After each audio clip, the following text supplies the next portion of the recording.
Hi. So there's a little breakthrough sunlight right now, um, in here, which is, I guess, kind of nice. Changes the lighting. But I just wanted to jump on and just do a little bit of reading and make some moves in here. And it's funny, it's like the sun, it's like the first sunny day, like in a while. It's been kind of overcast this week in Boston. And it's like, it's like I love I guess it's probably not too unusual. I really love like the sunshine and look forward to it.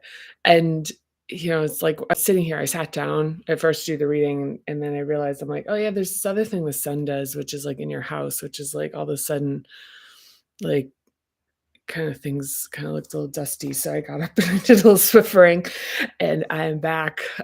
So I'm topical because this is sort of a first hub kind of thing, the home. But yeah. Yeah, and as I was swiffering, I was thinking about Mira, how 9 years ago we were in India together, practicing with Rolf and Marcy. And and it's interesting because the part I'm going to start reading is actually routine, consistency, and reliability. And I think one of the things about the Ashtanga practice um, is the value of that quality that was like really deeply embodied in a practice that you do every day that contains the same movement, that you're seeing how your body is actually really dynamic and responsive to just kind of like its natural cycles, how you've been eating, just environmental stuff, emotional stuff. So um yeah, so that was kind of top of mind. I had another thing that was kind of like came up, which was sort of like funny to me about how I was remembering how just the like idolatry around the Sharat, who's the head teacher. Because it's funny. I was walking down Newbury Street the other day and I saw somebody that um had like just kind of like had I won't go into details, just sort of like sparked this memory of Sharat. And I remember and like how funny it was that the students were just willing to like interpret anything like that he said or he did as being like worthy of sort of adoration and admiration. Even with and it's kind of it's there's a lot of comedy that's written about this notion that it's like if it's like dressed up the right way, like, and people are ready to see it the right way, they're just like really open to it. But I think it's like actually very foundational to Parinama method because I remember when I started Ashtanga and someone told me a story about being adjusted by Patabi Joyce, which was that they were in their practice and they thought they were at their outer limits, and Patabi Joyce came up and adjusted them into a position and took them really deep. And their revelation was that I didn't know I could go that far.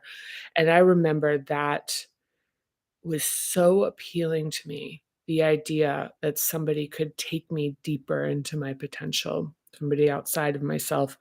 And and then many like a decade later, learning how many people got injured by that, like that was like that kind of quality of like not really even knowing the student super well and giving them pretty dramatic adjustments. And so, like, how does that relate to Parinama method? It relates to the notion that anybody outside of you can be a um, a greater authority of of your body and yourself, that somebody can actually like really step in and like take you to like in any way. And so yeah, I mean there's really something to be said for somebody believing in you, and I think so this is where some nuance lies in this. But it's of my belief that when someone believes in you, what you're feeling is the resonance of a deeply held knowing of their correctness to believe in you, because it bounces off of something within you. Um, so the idea that a guru is seeing something that isn't there and drawing it forward or giving it as a gift, I think is like where the hustle comes out. And and there's a saying when I was writing the book. I tried to find the origin of it, and it like kind of eluded me, but I've always loved, which is a great teacher unlocks what a student already knows. And I think that part of the thing that's really important too in Parinama is that, you know if you read the book, if you do the practice, a lot of what's in here is like pretty, there's not a lot that's like wildly unfamiliar. I mean, the practices, the techniques, a lot of these topics, it's like not the first time, but there's a really important approach and key aspect to the inflection here, which is that, it's like there's breathing in here, there's grounding in here, there's all these things, even tapping things about like, your relationship with your home and money and stuff. None of these notions are like, don't exist out in the world. I certainly would never even pretend to go there. But the shift that I'm proposing with Parinama method is that these actions we take are like in terms of using these tools, these techniques, these exercises in concert with like an understanding of these facets of ourselves, is that it's not corrective. Like we're not doing this isn't corrective action in the sense of kind of like fixing something that is wrong. It's more, it's like I'd actually say it's like more a point of like cherish and nurture. And and I mean this as far as like the idea. I just try to think of like, even, if you like with it, like anything that you love, a child, an animal, um, that you see in it that it's like that it responds. I think like actually I'll use an example, like when people talk about like working with cats or dogs, and they're like, yeah, they don't really understand discipline. It just creates fear in them. What they understand is reinforcement for doing like the right things. And, you create boundaries to help them avoid actually doing the things that like can be harmful to them.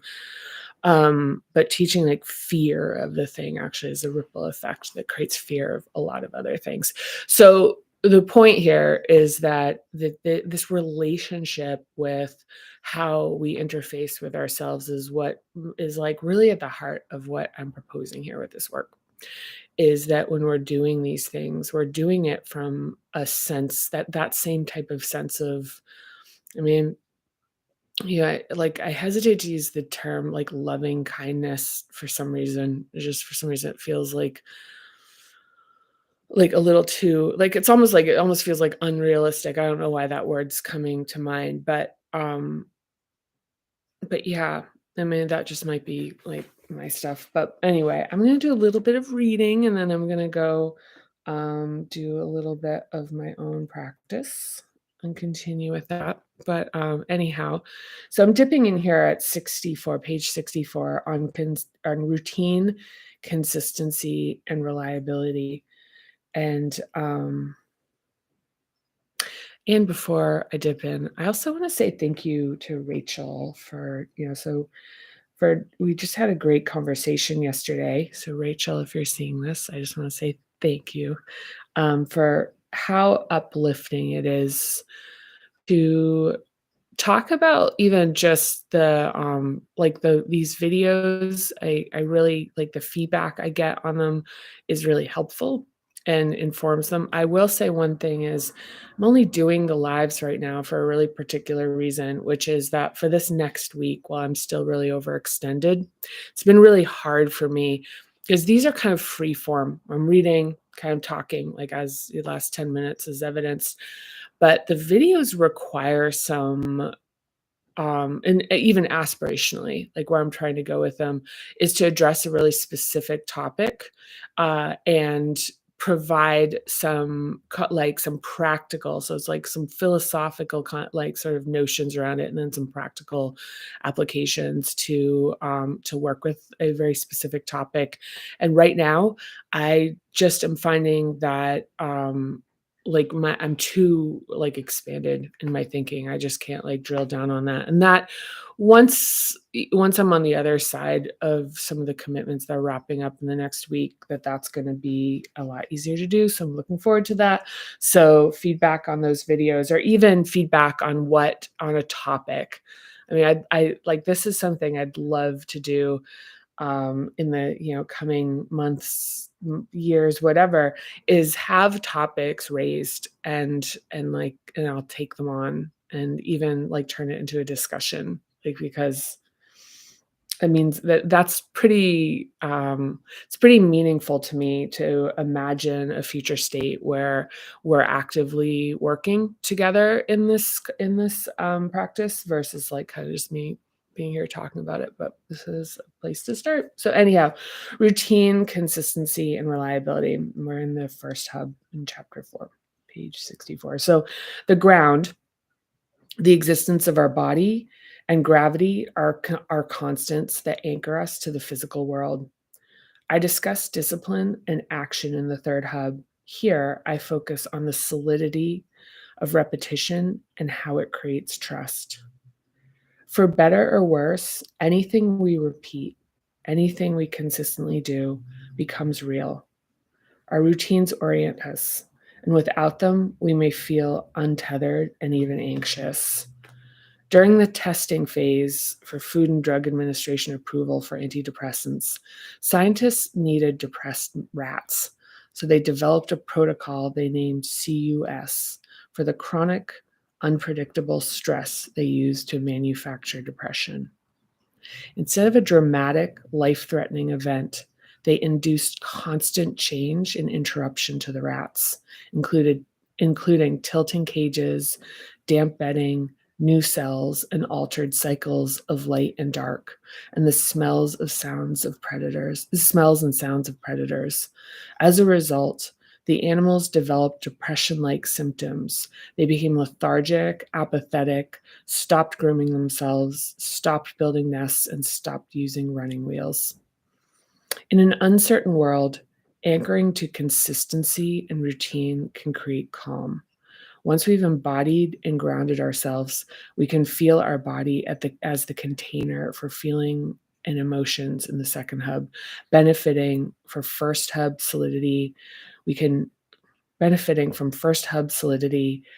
minimize anxiety, insecurity, and tolerate change. Yeah. So it's kind of like, like, I think if you like reading that, there can potentially be a sense of kind of, I don't know, I think it like could potentially like lift another question up. And which is like the fact that like the world is, I mean, like things are constantly changing and upsetting things happen all the time, and we can't predict what will, like the ups and downs. The ups and downs are the thing that we can really rely on, is the fact that things will change. And I think looking to nature, and this is back in the third chapter, is looking to nature for reassurance of that as a pattern that represents less like sort of like unfairness and cruelty, and more rhythm, which is like that, even that homeostasis, like the biological like, I guess, function of sort of regulating around like a central set point. And the set point becomes the thing that's identified, but the thing is like an organism is rarely in that point. It's like a temperature, or like, like where you're rarely like at that specific temperature. You're kind of like weaving through it a little bit and reacting to external like factor, like, what is it, like conditions that are impacting it. But like, so the thing is, and this is where the tools with Parinama are in just like any practice are really like beneficial, is that having tools for grounding, having tools for being able to create solidity, calm space, whatever, that you can use, both in the moment, before the moment, after the moment, like having them to as like just an understanding that's like it's gonna happen. Like things are gonna get hard.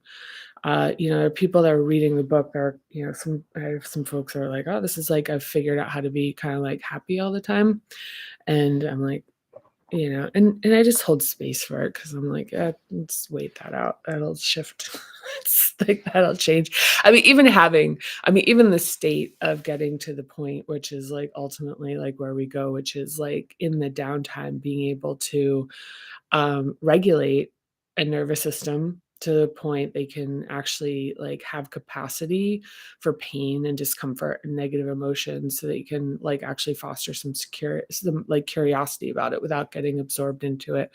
But the point is that instability in the outside world is, it's like the early forming of this hub is like it creates the advantage of being able to like sense like the core of stability within yourself, so that the changing world around you is not taking you along for the ride, that there's like actually more of a sense of containment, stability, and consistency within yourself. So what we're doing here in this hub is we're actually like having not only like building the capacity, but also like building it through having techniques and exercises for being able to create that within the felt sense of our body. So it's not that things around us are going to become, somehow more stable. It's just that with the senses and even what we believe is kind of like becomes like sort of a notion of like reality, like which is like our feelings and our experiences, like this is how the world is, which can make it really hard to break through and create any sense of find that, because it can actually become a belief that like, and it's, back to the notions of like interruption stressors and even trauma, which is like it informs a worldview as a protection against it. So even like right now, just, to bring attention to the soles of your feet, just kind of go inward and just notice everywhere on the ground that your body is in contact with, and even notice that there's like a force that's drawing you down. And now just if you need to use your hands to like actually kind of create sensation, is to establish like the parameter of your body, maybe tapping it, and feel the outside. And something else where it's like taking your hand and putting it on your heart, and taking your other hand, you won't see it, it'll be off camera, putting on your stomach, and just taking a moment. This is a Peter Levine exercise, and just tuning in and taking a moment and waiting till there's that contact of feeling that connection. And you'll know it when you feel it. It's a feeling of grounded. It's a feeling like where you can feel it all coming together. You take a breath or two here.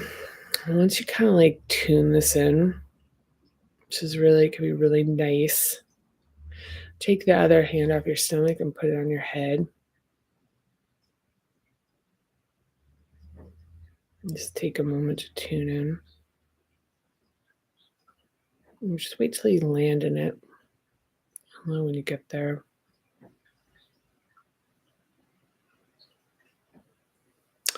It's just a nice, that's a nice technique that you can, kind of easily use. It just takes a couple minutes. But Back to the point of that using these techniques, the intent is to actually, like, bring in and to, like, consistently show up with them and use them, um, in times of distress, in times of overwhelm, in times of fear.